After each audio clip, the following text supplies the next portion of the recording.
আচ্ছা, স্ক্রিন শেয়ারও হয়েছে। গতদিন আমরা বাংলার যেটা পড়ছিলাম আসলে সেটার আজকে তার পরবর্তী একটা লেকচার, এটা হচ্ছে লেকচার ৩, শব্দ এবং শব্দের শ্রেণীবিভাগ, অর্থাৎ শব্দ এবং শব্দের শ্রেণীবিভাগ সম্পর্কে আজকের ক্লাসের মূল হচ্ছে আলোচ্য বিষয়।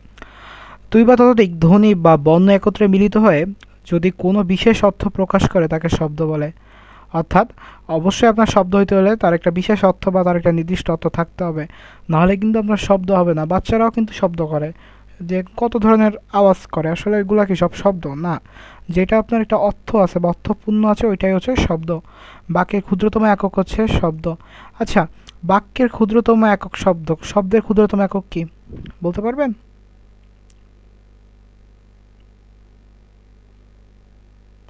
আচ্ছা, শব্দের ক্ষুদ্রতম একক হচ্ছে ধ্বনি বা বর্ণ। একদম যদি গ্রাউন্ড চলে যায়, একদম বেসিক হচ্ছে ধ্বনি, কারণ ধ্বনি ছাড়া কোনো ধরনের বর্ণই উচ্চারণ হয় না।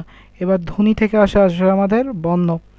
আচ্ছা, শব্দ রূপতত্ত্বের আলোচ্য বিষয়। রূপতত্ত্বের কোন তত্ত্বের আলোচ্য বিষয়? রূপতত্ত্ব, এটা আসে। শব্দের শ্রেণীবিভাগ তিনটি দৃষ্টিকোণ থেকে শব্দের শ্রেণীবিন্যাস করা হয়: গঠনমূলক, অর্থমূলক, উৎপত্তিমূলক। কয় প্রকার? গঠনমূলক, অর্থমূলক, উৎপত্তিমূলক। আমরা জানি যে এখন গঠন অনুসারে কোনগুলো? একটা হচ্ছে মৌলিক, আর একটা হচ্ছে সাধিত। আবার অর্থ অনুসারে হচ্ছে যৌগিক, রূঢ় বা রূঢ়ি, যৌগরূঢ়। আর উৎপত্তি অনুসারে হচ্ছে তৎসম, অর্ধ তৎসম, তদ্ভব, দেশি, বিদেশি। আসলে এইগুলার শ্রেণী বিভাগই আজকে আমরা পড়ব।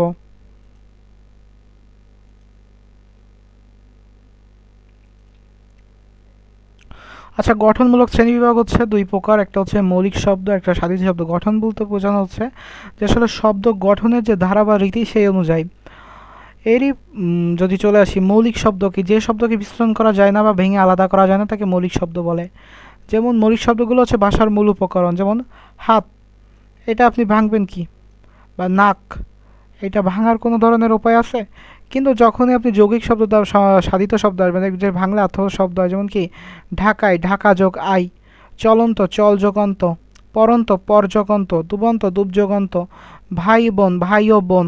তাহলে শুধু ভাই কিন্তু একটা শব্দ হচ্ছে, সেটা মৌলিক শব্দ, কিন্তু ভাই ও বোন কিন্তু সাধিত শব্দ। আবার উপসর্গ যুগে কার, উপকার, সরি, হ্যাঁ উপকার, আবার উপদে উপহার, আবার জয়, পরাজয়। এরা সন্ধি, দ্বিরুক্তি, বিভক্তি যুগে সাধিত শব্দ গঠন করে। আচ্ছা, এবারে হচ্ছে অর্থমূলক শ্রেণী বিভাগ তিনটা, একটা হচ্ছে যৌগিক, রূঢ় বা রূঢ়ি, যোগরূঢ়। আচ্ছা, এখন এগুলো শ্রেণী বিভাগ একটু দেখি। যৌগিক শব্দ হচ্ছে যেসব শব্দ উৎপত্তিগত অর্থ, ব্যবহারিক অর্থ একই রকমের, অর্থাৎ যেটার উৎপত্তিগত অর্থ যখন উৎপত্তি করা হয়েছে এই যে অর্থটা, এবং এটা যেই অর্থে ব্যবহার করা হয় দুইটাই সেম। যেমন কর্তব্য, কৃতব্য, অর্থাৎ যা করা উচিত। তা কর্তব্য শব্দের অর্থটাই তো যা করা উচিত বা এটা আপনার দায়িত্ব। আবার পিতৃহীন, পিতাহীন, অর্থাৎ কি পিতা নাই, পিতৃহীন মানে কি যার পিতা নাই। আবার বাবু আনা, বাবু আনা, বাবুর ভাব। আচ্ছা, পাঠক, পর্যক ও, অর্থাৎ কি পাঠ করে যে। তো এইগুলো আছে। দহিত্র, দহিত্রটা এখানে আছে না? দহিত্র তো এখানে, হ্যাঁ। দুহিতা যোগ ইয়ে হচ্ছে জফলা, এটা হচ্ছে কন্যার পুত্র বা নাতি। এইগুলো হচ্ছে মূলত এই যে বলা হয় যে সিরাজউদ্দৌলা হচ্ছে আলিবর্দী খানের দহিত্র ছিল। আচ্ছা, এইগুলো হচ্ছে আমাদের যৌগিক শব্দ। এইগুলো আসলে ভেঙে ভেঙে পড়বেন, এখান থেকে যেগুলো স্টার দেওয়া বুঝবেন যে এগুলো হচ্ছে আপনাদের জন্য ফরজ, অর্থাৎ এইগুলো হচ্ছে বেশি আসে। এবার আসে রূঢ় বা রূঢ়ি। যেসব প্রত্যয় বা উপসর্গ, প্রত্যয় এবং উপসর্গ, প্রত্যয় যুক্ত হয় কোথায়, উপসর্গ যুক্ত হয় কোথায়, একটু বলেন আমারে।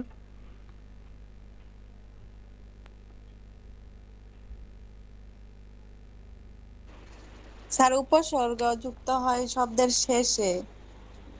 উপসর্গ শব্দের আর শেষে? প্রত্যয় স্যার জি না স্যার, শব্দের আগে যুক্ত হয় উপসর্গ। আ- অনুসর্গ শেষে। আচ্ছা, আমারে আমার একটু আগে জিকের জন্য নক দিছিলেন কে? স্যার আমি। ক্লিয়ার হয়েছে বিষয়টা?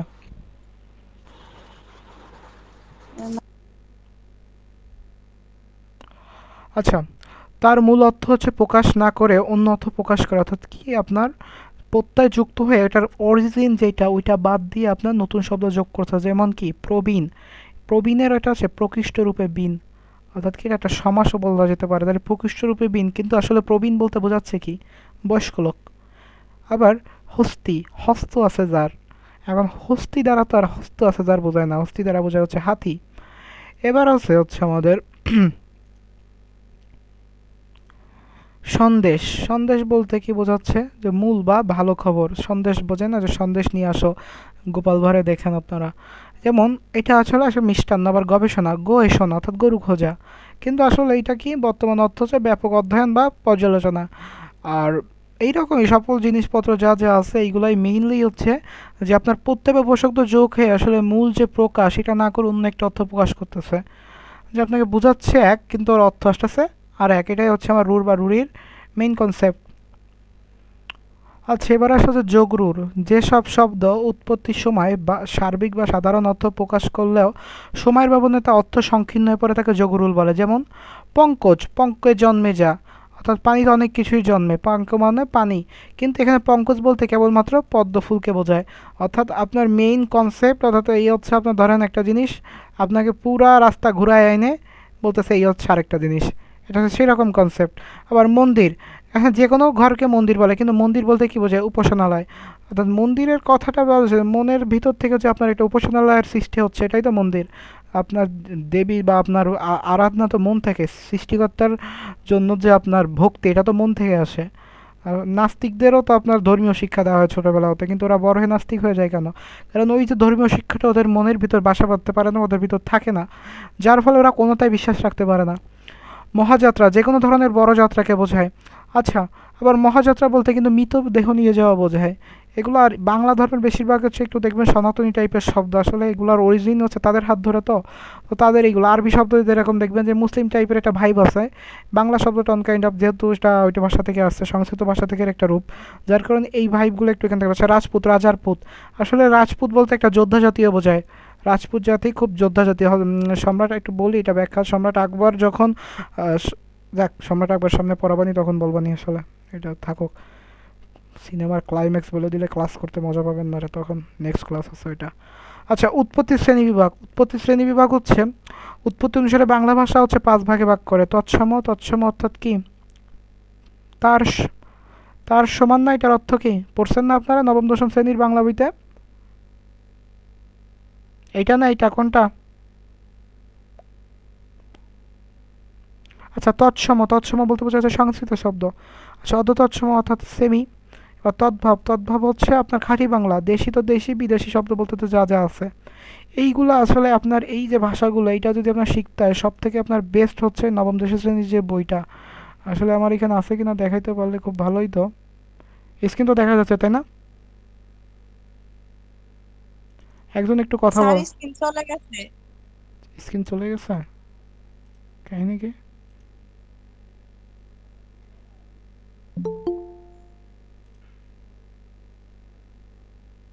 দেখা যায় না এই কিছু? তো আস কিছু জি দেখা যায়? স্যার এখন স্ক্রিন কি দেখা যায়? আমি এর স্ক্রিন কি জি দেখতে স্যার, পারতেছে? দেখা যাচ্ছে। আচ্ছা, জি স্যার। বই কোনটায় জানো? এইটাই তো, নবম দশম শ্রেণীর কোনটা এখানে? এই, আচ্ছা, এই যে বইটা, এই বইটা হচ্ছে আপনার একটু কোর হিসেবে নেবেন। কোর বলতে আসলে যাই পড়েন যাই পড়াই এই বইতেই আছে। যে স্যার প্রতিদিন তো একটা পিডিএফ এর জন্য বসে থাকেন না, কিছুর জন্য বসে থাকা লাগবে না আপনাদের, পিডিএফ এর থেকে সুন্দর করে লেখা এখানে আছে। এখানে দেখেন প্রতিটা শব্দ এখানে আপনার ব্যাখ্যা করা আছে। তদ্ভব, তৎসম, অর্ধ তৎসম, দেশি, বিদেশি, এবং এক্স্যাক্টলি এই বইয়ের বাইরে থেকে কোনো ভর্তি পরীক্ষায় প্রশ্ন করে না। ইভেন বিসিএস এর প্রশ্ন এখান থেকে করা হয়। এটা হচ্ছে কোর বই। তো এইখানে দেখবেন যে শব্দগুলো আছে এগুলো হচ্ছে আপনার জন্য পড়া মাস্ট। এগুলো যখন আপনি পড়বেন আসলে আপনার এই শীট মুখস্থ করার থেকে এগুলো শীট জাস্ট আপনার সহায়ক। এবং শীট বিশ্বাস করেন যত বই আছে সব এইখান থেকেই তৈরি করা হয়। অর্থাৎ এইটা হচ্ছে আপনার কোর বই। এই বইটা অনলাইনে আছে, ম্যানেজ করে নেবেন। আর আমিও তো বেশ কয়েকবার হয়তো বা গ্রুপে দিছি, এটা তো আপনাদের দেওয়া হয়েছে, তো এইটা একটু সাথে রাখেন বাংলা যখন পড়েন। আচ্ছা, তৎসম, তৎসম তো এই যে বলছিলাম কার সমান, সংস্কৃতের সমান। কথাটা বলতে পারেননি আপনারা। যেসব শব্দ সংস্কৃত ভাষা থেকে সোজাসুজি চলে এসেছে সেটাকে বলা হচ্ছে তৎসম শব্দ। যেমন ব্যাকরণ, ব্যাকরণ বানান লিখতে যে কে কে এই যে ব্যাকরণের এখানে আকার দিতেন আগে, কেউ দিছেন কখনো? আচ্ছা, এটা হচ্ছে কেউ না দিলে আমি দিতাম। এটা হচ্ছে ব্যাকরণ, আর আমরা পড়তাম হচ্ছে ব্যাকরণ, যার কারণে উচ্চারণের কারণে এই যে বলছিলাম যে মানুষের ভাষা বিকৃত হয় কেন, আমরা প্রথম ক্লাসে পড়ছিলাম এই যে উচ্চারণের সহজলভ্যতার কারণে। চরণ, তৃণ, অগ্রহায়ণ, আবার মূর্ধন্যস্ব যুক্ত হচ্ছে ভাষা, বৈষ্ণব, নক্ষত্র, মানুষ্য, খণ্ড এবং ইত্যাদি যা যা আছে। আবার রি যুক্ত হচ্ছে গৃহ, গৃহিণী, কৃষি, ঋষি, নিত্য। এরকম আপনার হিউজ শব্দ আছে এবং দেখবেন বেশিরভাগ শব্দ এখানে স্টার দেওয়া, অর্থাৎ স্টার দেওয়া মানে হচ্ছে এগুলো থেকে আসার সম্ভাবনা বেশি। এবং এই শব্দগুলোই হচ্ছে দেখবেন আপনার এইখানেও আপনি আছেন, এইখানে আছে আপনার সামনে এই যে প্রশাসনিক এই যে। তো আপনি এই বইয়ের পাশাপাশি এইখানগুলো একটু পড়ে নেবেন, যেগুলো গুরুত্বপূর্ণ এগুলো তো এই আইডেন্টিফাই করা আছে। হস্ত, এই যেগুলো প্রত্যেকগুলো একটু পড়ে নিলে আপনার জন্য ভালো। ছদ্মতৎসম, যেসব সংস্কৃত শব্দ আংশিক পরিবর্তন এসেছে বাংলা ভাষা থেকে, অর্থাৎ পুরোপুরো না। চন্দ্র থেকে হচ্ছে চন্দর, বা জ্যোৎস্না থেকে জ্যোৎস্না, এই যে জিনিসগুলো, বা হচ্ছে বৃষ্টি থেকে বৃষ্টি, এরকম বলেন না, গৃহিণী থেকে গিন্নি, এই যে কথাগুলো এইগুলোই হচ্ছে আমাদের অর্ধ তৎসম বলা হয়। অর্থাৎ এটা পুরোপুরি আপনার সংস্কৃত থেকে এটাকে গ্রহণ করা হয় নাই, এটার কিছু অংশ গ্রহণ করা হয়েছে আর কিছু অংশ হচ্ছে বাংলা ফ্লেভার দেওয়া হচ্ছে, বাংলাদেশের ফ্লেভারটা এটার সাথে অ্যাড করা হয়েছে। এবার আসা হচ্ছে আমাদের তদ্ভাব। তদ্ভাব হচ্ছে কি তার, অর্থাৎ ভাব, অর্থাৎ ভাব কি কার মতো। এটা এটা হচ্ছে সংস্কৃতের ভাব, কিন্তু আসলে এটা অন কাইন্ড অফ চালু ভাষা, চলিত ভাষার মতোই হচ্ছে এটার প্রকার। যেমন হচ্ছে অগ্র, অগ্রক, হস্ত, এই যে দেখেন প্রত্যেকটা কি যে আপনার সংস্কৃত ভাষার মূল গ্রহণ করতেছে, কিন্তু স্বাভাবিক ভাষার বিবর্তনের মাধ্যমে নতুন যে ভাষা, অর্থাৎ কি আমরা যেটা বলি যে ঘা, দেখেন এটা তদ্ভব হচ্ছে ঘা, অর্থাৎ আপনার যে উচ্চারণের যেই সহজলভ্যতা এটা আপনাকে দিচ্ছে কি তদ্ভব শব্দ। এবার আসি দেশি শব্দ হিসেবে। বাংলা ভূখণ্ডের আদিম অধিবাসী অনার্যদের ভাষা, আগের দিন পড়েছিলাম যে অনার্য জাতি।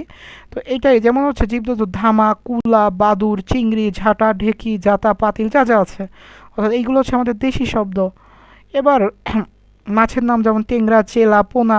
আবার অন্য শব্দ হচ্ছে কুড়ি, অর্থাৎ বিষকে আমরা কুলি বলি না, সে কুড়ি। আবার বা অনেক টাইপের আছে খেয়া, নৌকাকে খেয়া বলি, খোপা, খোটা বা খোরা বা খুকি, এই যে শব্দগুলো এগুলো হচ্ছে আমাদের দেশি শব্দ।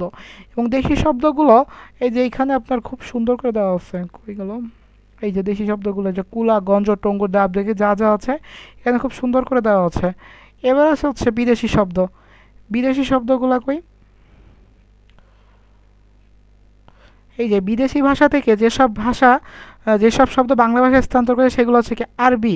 আরবি শব্দ কি আল্লাহ, আমানত, আয়াত।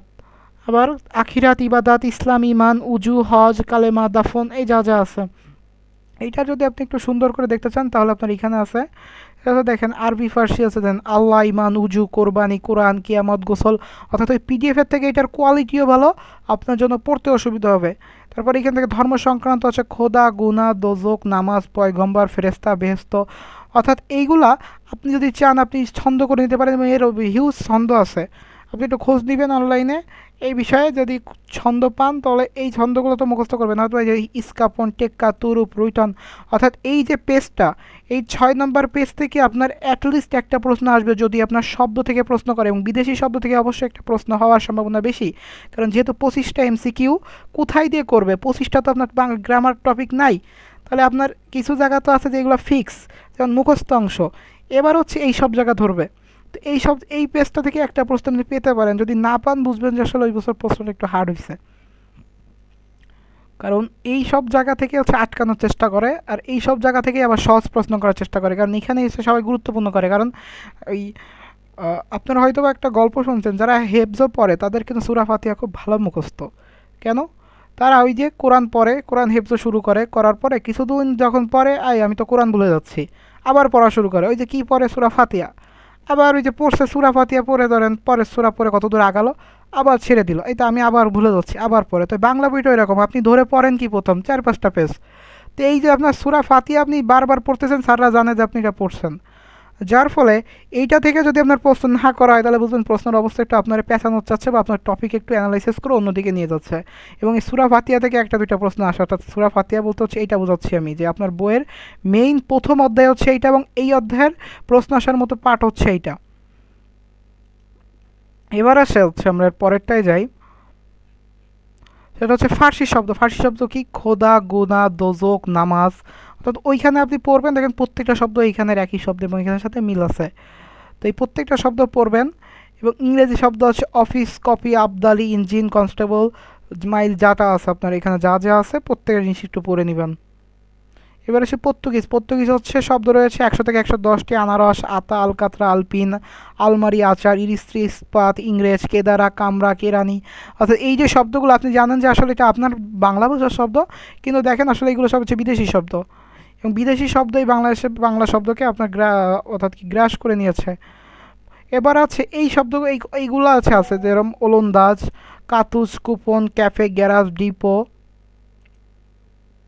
রেস্তোরাঁ, বরফ, বুর্জুয়া, আতাত, কামান। এই যে আতাত আছে, আতাতীয় বলে না যে আতাতীয়র গুলিতে মারা গেছে, এই যে আতাত, এই সব কথা কিন্তু ফরাসি শব্দ থেকে এসেছে। একটা কিন্তু ফরাসি আর একটা হচ্ছে ফার্সি। গুজরাটি, গুজরাট খদ্দর, হরতাল, এই যে হরতাল হয়, ধর্মঘট হয়, আসলে ধর্মঘটটা অন্য শব্দ, হরতালটা কিন্তু গুজরাটি। এবং গুজরাট কোথায় অবস্থিত কেউ বলতে পারবেন?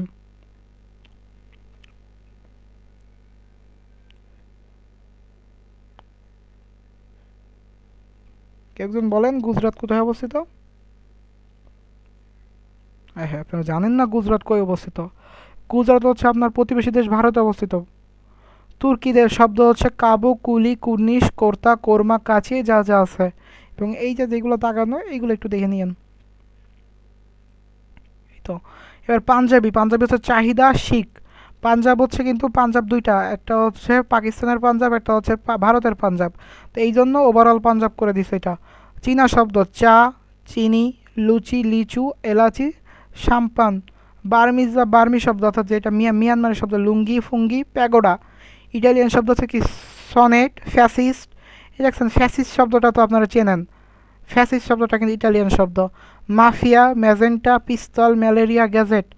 মেক্সিকান হচ্ছে চকলেট, এই যে যারা খুব চকলেট প্রিয়, এই দেখেন মেক্সিকান কিন্তু এটা কিন্তু মেক্সিকান শব্দ। মারাঠি, মারাঠি হচ্ছে বর্গি। সিংহলি হচ্ছে, অর্থাৎ সিংহলি বলতে শ্রীলঙ্কার ভাষা বলতেছে সিডর। এবং বেরি বেরি, বেরি বেরি লোকটা হয়তো বা চিনবেন, আপনার বাংলায় হয়তো বা পড়ছেন, বেরি বেরি কিন্তু একটা রোগ।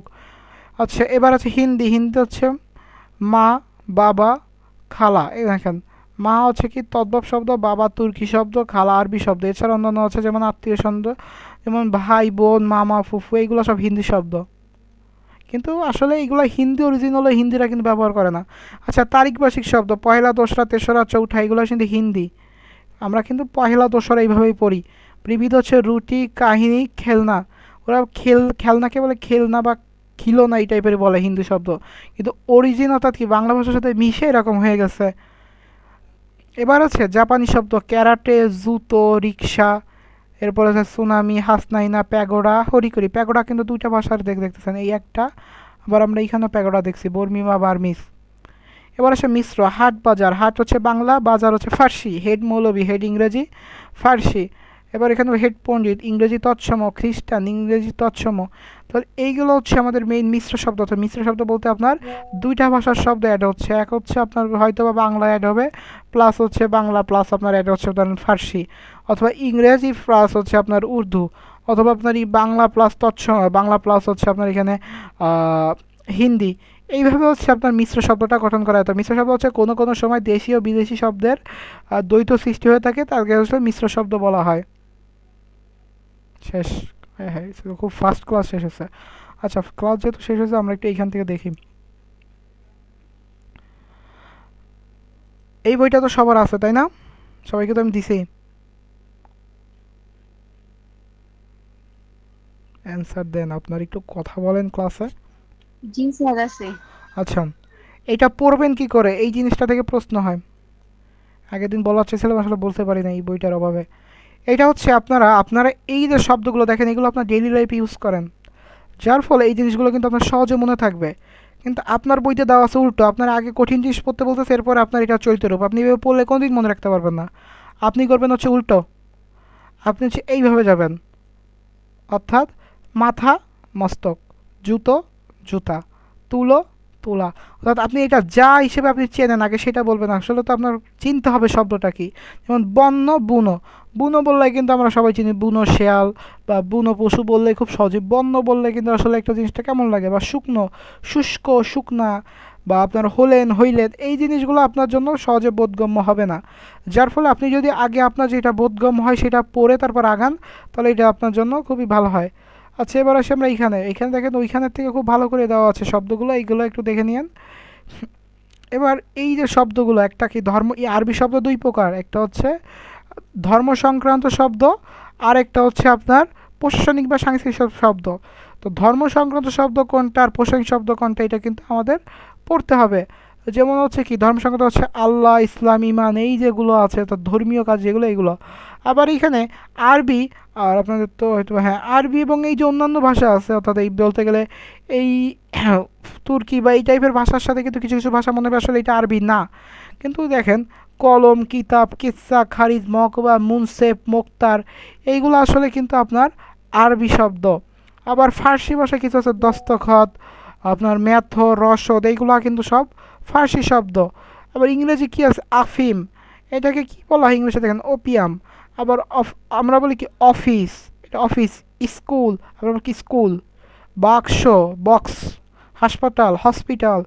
তারপর হচ্ছে বোতল, বোতল। এই যে ইংরেজিগুলো এইগুলো আছে। আবার কিছু কিছু আছে যেটা university, union, college, tin, Nobel, note, powder, pencil, bag, football, master, library, তারপর স্কুল, চেয়ার, টেবিল। চেয়ারের বাংলা কি? কেদারা। কেদারা। আর টেবিলের? চৌপায়া। চৌ- চারপায়া। চৌপায়া।